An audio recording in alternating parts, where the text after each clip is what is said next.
Soros అనేవాడు చేసేది ఏంటి? ప్రపంచంలో దాదాపుగా 12 దేశాల ప్రభుత్వాన్ని మార్చాడు. 100 దేశాలలో రాజకీయాల్ని శాసించేవాడు.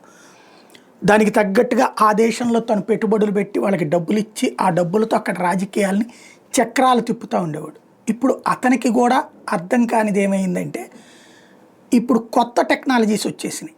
ఈ ఆధునిక టెక్నాలజీలో for example Elon Musk public opinion మేకింగ్కి సంబంధించిన ట్విట్టర్ని తన ఆధీనంలోకి తీసుకున్నాడు.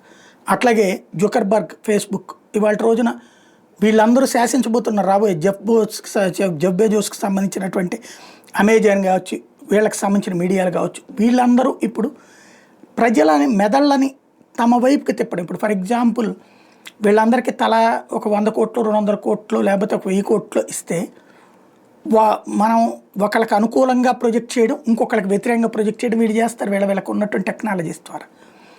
సోరోస్ ఒకప్పుడు ఈ వామపక్ష భావజాలికులతో చేసిన పని ఇప్పుడు వాళ్ళందరూ చేస్తున్నారు. కాబట్టి సోరోస్ ఆ రంగంలోకి ఇప్పుడు అడుగుపెట్టి వాటిని క్యాప్చర్ చేస్తాడా ఏంటనేది చూడాలి.